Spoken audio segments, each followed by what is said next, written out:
할렐루야. 오늘 월요일 아침,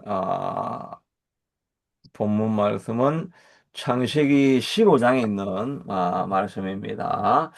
1절에 보니까 이후에 이렇게 되어 있습니다. 이후에 여호와의 말씀이 환상 중에라고 되어 있는데, 이때 이후, 그 후라는 이 말은 바로 14장에서 아브라함이 아, 318명을 데리고 북방 연합군을, 롯이 잡혀갔으니까 그 조카 롯을 구하기 위해서 그냥 무조건 올라갔습니다. 올라가가지고 그 북방 연합군이니까 이게 얼마나 큰 세력입니까? 그럼에도 불구하고 자기 집에서 기르는 사병 318명을 데려가서 어떻게 그걸 이길 수 있었겠습니까? 그런데 공격하고 그 적병을 이제 기습 공격을 했기 때문에 아마 이겼겠죠. 그리고 이기고 나서 롯을 데리고 이제 다시 집으로 돌아오는 과정에서 어, 어, 제사장 어, 을 살렘의 제사장 멜기세덱을 만나게 되어지고 그에게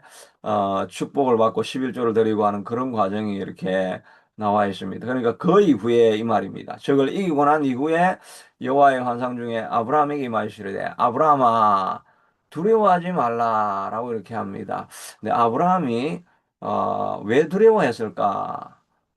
그리고 하나님이 하시는 말씀이 나는 내 방패요 너희 지극히 큰 상급이니라 이렇게 말씀하셨는데 왜 내가 내 방패라고 이렇게 했을까 하는 것을 생각해 보면 뭐 크게 두 가지로 나뉘는데, 하나는 아브라함이 앞서 말한 것처럼 318명으로 대북방 연합군을 물리쳤잖아요.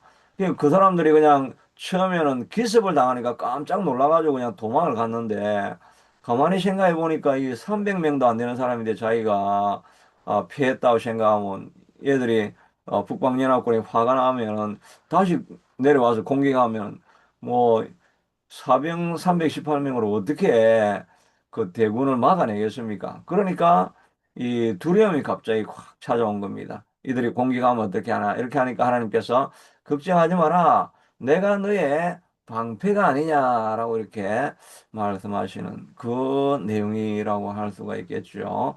우리도 하나님의 은혜로 또 우리가 큰 승리를 하고 나면 잠깐은 그 승리감에 도취가 되지만 그 다음에는 엄청 불안해집니다. 권투 선수도 마찬가지죠. 자기가 챔피언 되고 나면 챔피언이 되기 전까지는 끊임없이 도전하니까 아, 그래도 계속 목표를 가지고 나아가니까 뭔가 그냥 두려움이라기보다는 도전 정신으로 이렇게 가게 되는데, 이제 우승하고 챔피언이 되고 나면 이 챔피언을 이제 지키는 것밖에 없죠. 그러니까 이거 언제 뺏길지도 모르는데 하는 그런 불안감이 이렇게 찾아올 수가 있습니다. 큰 승리 이후에 오히려 불안감이 찾아올 수가 있죠.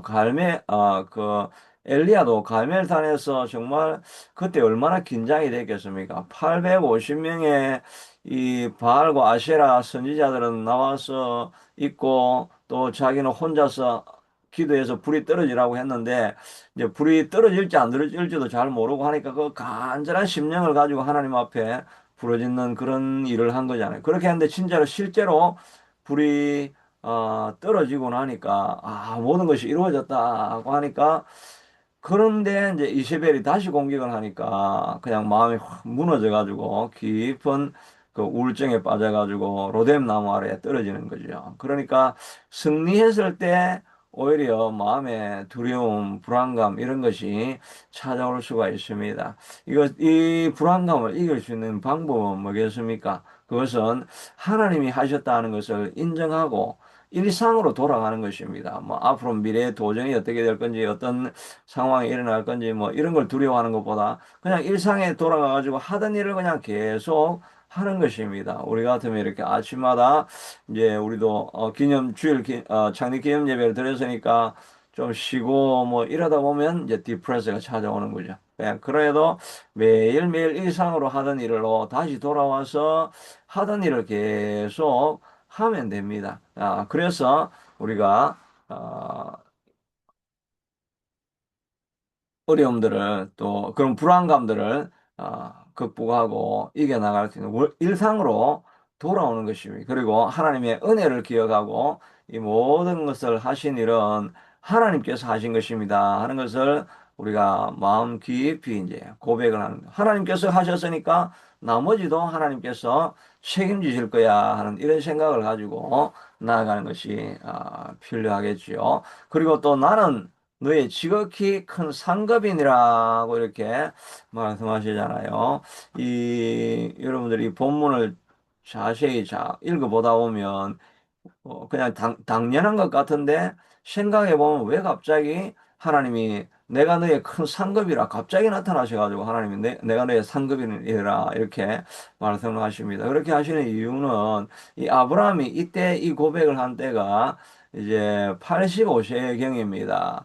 75세 우르를 떠나와가지고 85년이 되었는, 85세가 되었는데 10년이나 지났는데 자기 아들이 없는 것입니다. 뭐, 그게, 가나안 땅에 있으면서 사병도 기르고 이렇게 하니까 어느 정도 안정이 되고 뭔가 자리는 잡혔고 뭐 재물 걱정도 없고 이제 먹고 사는 걱정은 없어졌습니다.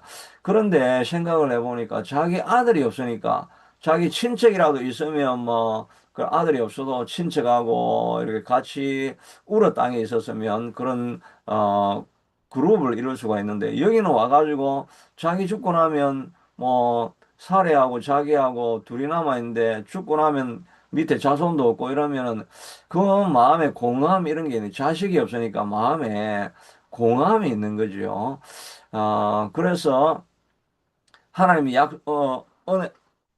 아들을 주시겠다는 그 약속은 다 잊어버리고 그 마음에 내 미래는 어떻게 될 것인가 하는 이런 공허함이 그를 사로잡고 있는 것을 그것 때문에 마음이 불안했다 이렇게도 생각할 수가 있죠. 그렇게 하니까 하나님께서 아브라함아 내가 너의 지극히 큰 상급 내가 제일 큰 상급 아니냐 나만 있으면 되지 아들이 없다고 해서 너가 가진 것이 없다고 해서 그것 가지고 불안해할 게 뭐가 있냐. 이런 의미에서 하나님께서 내가 지극히 큰 상급이다. 이렇게 말씀하시고, 있는 것입니다. 그래서 우리도 마찬가지인데, 우리가 하나님께서 내게 주신 선물, 내가 하는 기도하는 이 기도 제목, 이걸 응답 받아야 되는데, 이것이 없으면 내 마음에 불안하고 두려워할 것이 아니라, 그냥 하나님이 주시든지 안 주시든지 간에, 하나님이 내 주인이 되시고, 하나님이 나의 임금이 되시고 하나님이 나의 구원자가 되시고 내게 영원한 생명을 주셨다. 그것만 있으면 너 충분하지 않느냐. 이것을 하나님께서 깨닫게 하시기를 원하셔서 그래서 12년 년 동안 계속해서 기다리게 하시고 그 훈련을 시키는 과정이라고 할 수가 있습니다. 우리도 늘 기도할 때마다 하나님 내가 축복을 주시면 만족하겠습니다. 하나님께서 나를 치유해 주시면 만족하겠습니다. 내 아들이 잘 되면 내가 만족하겠습니다. 하나님 그게 아니고 그게 아니라 내가 너와 함께하고 내가 너의 구원자가 되는 그것으로 만족할 수 없겠냐? 그걸 물어보시는 것입니다. 그것을 깨닫기 전까지는 하나님께서 우리에게 상급을 또 기도하는 제목을 안 주실 수가 있습니다. 왜냐하면은 하나님이 최고의 상급이라는 걸 깨닫기 전에 재물을 주고 건강을 주고 자녀의 축복을 주고 가정을 복되게 하고 모든 축복이 다 와버리면 그냥 하나님 다 잊어버립니다. 그냥 그 축복에 매몰되어 버리는 거죠. 그러니까 하나님께서 그 너가 재물을 구하는 걸 내가 줄 수도 있지만 그것이 주어진다 할지라도 너가 나를 떠나지 않을 수 있는 내가 큰 상급이라는 걸 너가 기억하고 나만 바라볼 수 있겠느냐. 그 훈련하는 과정인 거죠. 그 과정이 끝나야 하나님이 주시고자 하는 복을 우리에게 주실 수가 있다는 것입니다. 그러니까 우리도 하나님께 기도하지만 하나님이 주시지 않는다 할지라도 하나님 우리는 하나님만이 나의 가장 큰 선물이고 지극히 큰 상급인 것을 믿고 어떤 결과가 일어나든지 간에 나는 주님만 따르겠습니다. 이 마음이 있는 사람을 하나님이 구원해 주시는 것입니다. 아드락과 메삭과 아벤느고가 그가 나는 절대 절하지 않겠습니다. 우리를 풀무불에 던지시면 하나님께서 우리를 건져내실 것이요 건져내지 않고 거기서 불타 죽는다 할지라도 우리는 하나님의 약속을 어기지 않습니다. 하나님 외에는 다른 신에게 절하지 않습니다. 그러니까 이 사드락과 메삭과 아벳느고는 죽고 살고의 문제를 떠나서 그냥 하나님을 더 사랑하고 하나님 안에서 죽는 것도 나는 괜찮습니다라고 하는 하나님을 사랑하는 마음이 먼저 준비되어지니까 그러니까 하나님께서 친히 찾아오셔가지고 그들을 구원해 내시는 것이지요. 이 다니엘도 마찬가지죠. 사자굴에 던져진다 할지라도 그냥 나는 던져져 죽어도 괜찮고 그냥 나는 하나님 한 분만으로 만족합니다. 죽고 사는 것 저는 아무 상관이 없습니다. 하나님 한 분만을 내가 사랑합니다. 하나님이 나의 지극히 큰 상급인데 이 총리가 뭐 대단할 것이고 우리가 사자굴에 빠져서 죽는 게 뭐 대단합니까? 그냥 죽어도 나는 구원해 주시는 하나님이 있는데 하나님만이 나의 최고의 상급입니다. 이 마음이 있으니까 하나님께서 살려주시고 다른 복을 다 부어주시게 되는 것입니다. 그러니까 기도 응답이 안 되는 그 이유는 우리로 기다리는 과정 속에서 훈련을 하시는 것입니다. 너의 지극히 큰 상급이 나 여호와인 것을 알지 못하느냐. 그것을 우리에게 깨닫게 해주시는 것입니다. 우리도 사실은 이 예수님으로부터 말미암아 두 번째 삶을 사는 거죠. 우리가 다 죄로 죽을 수밖에 없었는데, 저도 하여튼 그 고등학교 시절에 그냥 병들어서 죽을 수밖에 없고, 그냥 완전 망할 수밖에 없는 그런 인생인데, 하나님이 다시 살게 해주셨다. 그것만 생각하면 고난을 당해도 감사하고, 뭐 어려움이 있어도 감사하고, 죽었던 사람인데 살 수 있게 해준 것만 해도 그것만 생각하면 너무너무 감사하고, 그런 마음이 우리가 일어나야 되는 거죠. 이게 저도 잊어버릴 때가 있지만은 하여튼 그렇게 내가 다시 사는 삶이다 생각을 해보면 고난을 좀 당하고 다른 사람보다 좀 못 살아도 내가 살아있다는 것만 해도 너무나 감사한데 뭐 내가 더 바랄 게 있겠느냐. 이 마음을 가질 때 비로소 하나님께서 우리의 기도에 응답을 해주시는 것입니다. 그래서 10년이 지나도록 하나님께서 아브라함아 내가 너의 지극히 큰 상급이나 이 아브라함이 10년 또 85세에 약속하고 또 15년 기다렸다가 이제 100세가 되어서 아브라함이 아들을 얻게 되죠. 그러니까 어떻게 됩니까? 나중에 하나님께서 야, 너 아들 이삭을 바치라 하니까 예, 이거 하나님 것인데, 하나님이 주신 것인데, 뭐, 당장에 바치겠습니다 하고 아침에 일찍 일어나가지고 아들이 우상이 안 되는 거죠. 아들을 막 붙잡고 이 복을 내가 놓지 않겠다. 이렇게 하는 것이 아니라 하나님께서 바치라고 하니까 하나님이 주신 것인데, 원래 없던 것인데 하나님이 주신 것이니까 그냥 당장에 아침에 가가지고 모리아 산에 가고 아들을 죽이려고 한 것입니다. 뭐 이삭의 입장에서는 좀 억울하겠지만 하여튼 그 아브라함의 입장에서는 이게 하나님이 내 상급인데 이 아들은 아무것도 아니다라고 하는 이런 마음이 생기게 되는 것입니다. 재물을 주어도 재물이 아무것도 아니고 건강을 주어도 부를 주어도 명예를 주어도 그거 아무것도 아니다. 내게 가장 소중한 것은 하나님이다라고 하는 이 마음을 가지도록 하나님께서 훈련하셔서 아들을 바치니까 아브라함아 아브라함아 이제야 내가 너 하나님을 참으로 경외하는 줄을 알아노라. 우리도 이 하나님이 주신 선물에 연연하지 않게 될 때 그때 하나님께서 야, 너 진짜 내 제자가 되었네. 너가 진짜 내가 어떤 복을 줘도 너는 그것을 관리할 수 있는 능력이 되었네. 그러면 하나님께서 다 부어주시는데 이런 훈련을 하지 않고 주세요, 주세요, 주세요, 그것만 주세요라고 하니까 하나님이 주실 수가 없는 것입니다. 주면 그게 우상이 돼가 떠나갈 거니까. 우리도 하나님 은혜만으로 충분합니다. 라고 고백할 수 있는 우리가 될 수 있게 되기를 축복합니다. 그러니까 그래서 아브라함은 이제 하나님의 약속을 잊어버리고, 이 다메섹 사람, 여호와여 무엇을 내게 주시라니까 난 자식이 없사오니 나의 상속자는 이 다메섹 사람 엘리에셀이니다. 그렇게 하면서 이제 하나님 나는 소망이 없습니다. 10년이 지나고 85세가 되었는데 이제 내가 이제 무슨 희망이 있겠습니까? 나는 아무 희망이 없고 그냥 내 종 엘리에셀이나 내 상속자가 되면 되겠습니다 하고 하나님의 약속을 까맣게 잊어버렸습니다. 왜냐하면 문제에 매몰되어 있으니까. 그러니까 하나님께서 여호와의 말씀이 내게 임하여 내 상속 그 사람 내 종이 내 상속자가 아니고 내 몸에서 날짜가 내 상속자가 되어야 하리라 하고 그를 이끌어 밖으로 나가 이제 하늘을 우러러 무별을 셀 수 있나 바라보라. 보라 또 그에게 이르시되 내 자손이 이와 같으리라. 아브라함이 이를 믿으니 여호와께서 그를 의로 여기셨네. 아브라함이 그냥 텐트 안에 들어가 가지고 아이고 내 신세야 이제 85세가 됐는데 이 이방 땅에 와가지고 자녀도 없고 내 미래가 뭐냐 그러면서 한숨을 푹 쉬면서 이제 뭐 내 종이나 종인한테 물려져 가지고 예 종이나 내 상속자를 하면 문제를 텐트 안에 들어가고 문제만 바라보는 것입니다. 내 문제가 이것인데 내 문제가 이것인데 하면서 문제만 바라보고 있으니까 아브라함이 상심할 수밖에 없죠. 낙심할 수밖에 없죠. 나는 앞으로 안 되는 미래인가 보다라고 생각하니까 하나님께서 텐트 밖으로 불러내어 가지고 하늘의 무별을 바라보라는 것입니다. 하나님의 약속을 생각해 보라는 겁니다. 내가 너를 민족의 조상으로 세우겠다고 약속하지 않았느냐? 내 말을 왜 믿지 못하느냐 하고 문제만 바라보고 있는 아브라함을 텐트 밖으로 끄집어내 가지고 하늘의 별을 바라보면서 하나님의 약속을 기억하라는 것입니다. 우리도 문제만 바라보고 있으면 절망하고 낙심할 수밖에 없습니다. 그러나 하나님의 약속을 우리가 고개를 들어서 하나님의 약속을 바라보아야 됩니다. 하나님의 약속을 바라보려고 하는 텐트 밖으로 나오는 게 하늘을 바라보는 게 뭡니까?